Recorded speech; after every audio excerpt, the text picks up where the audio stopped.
السلام عليكم ورحمة الله وبركاته. عمو جمال قصص جميلة للأطفال، قصص جميلة كلها خيال. عمو جمال بيحكي حكايات للبنات للولاد وللبنات. لو عجبتكم الحكاية بتاعتنا النهاردة اشتركوا في القناة، فعلوا الجرس، لايكات. استنوني، حكايتنا النهاردة خطيرة. استنوني لحظات وارجع لكم تاني.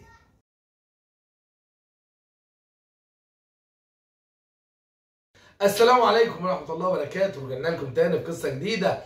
وقبل ما نقول القصة نقول كان يا مكان ولا يحلى الكلام إلا بذكر المولى الرحمن، والصلاة والسلام على النبي العدنان. قصتنا النهاردة بتقول نص كدبة. ايه حكاية نص كدبة دي؟ كان في عبد زمان اللي كانوا بيشتروا ويبيعوه في الأسواق، كان عنده مشكلة. دماغه وخياله واسع لدرجة ان هو بيألف وبيكذب كذبة. الكذبة دي كل سنة كذبة واحدة. النخاس كان كل ما يبيعه عند واحد يعمل له مصيبة ويرجع، يعمل له مصيبة ويرجع، بسبب الكذبة دي اللي بيكذبها كل سنة.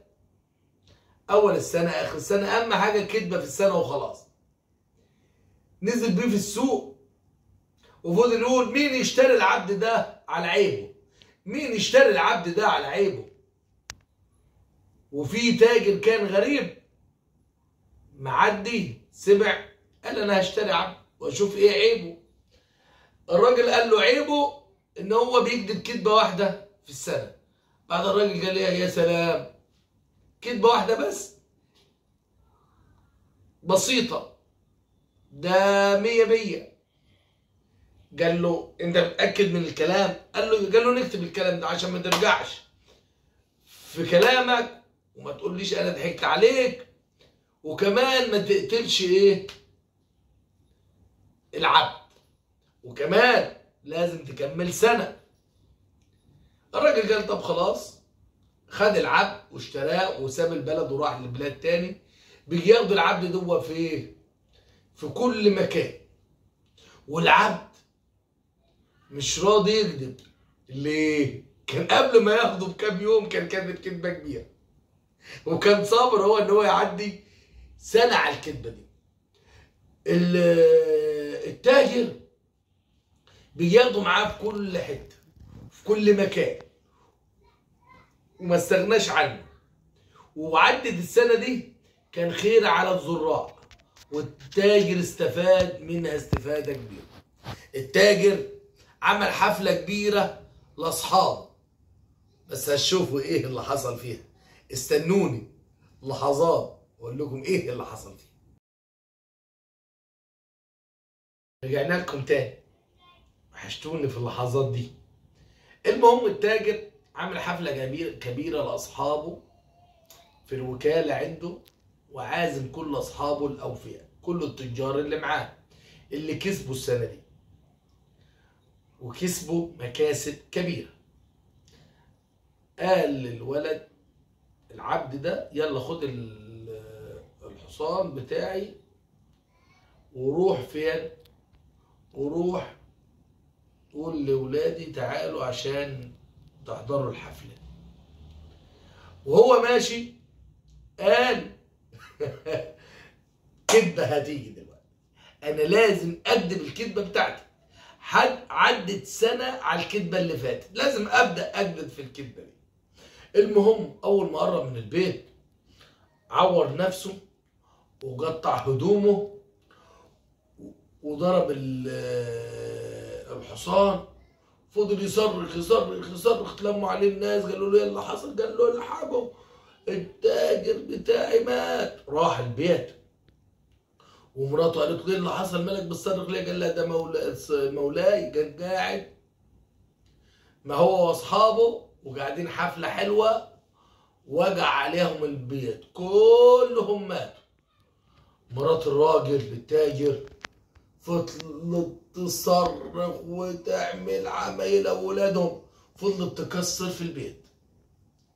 وهي بتكسر في البيت وبتلجأ الحاجه بره، العبد ده كان بيساعدها وكسر لها الشبابيك وكسر لها الكراسي، كسر لها كل حاجه.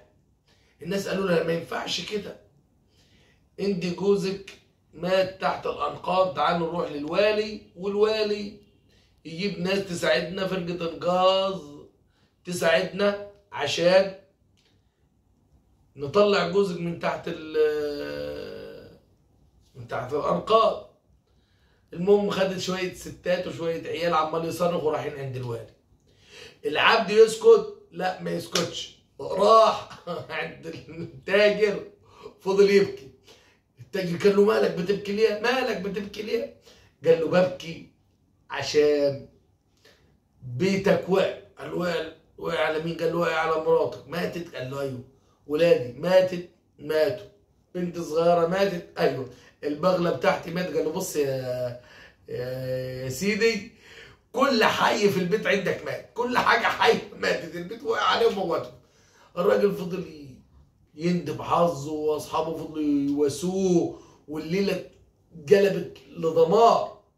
رايح للبيت، وهو رايح للبيت لقي مراته معديه وهي بالصلاه. مراته معديه بعد ان حمد ربنا، بيبص جنبيها لقي عياله، بنته صغيره، لقي كل حاجه.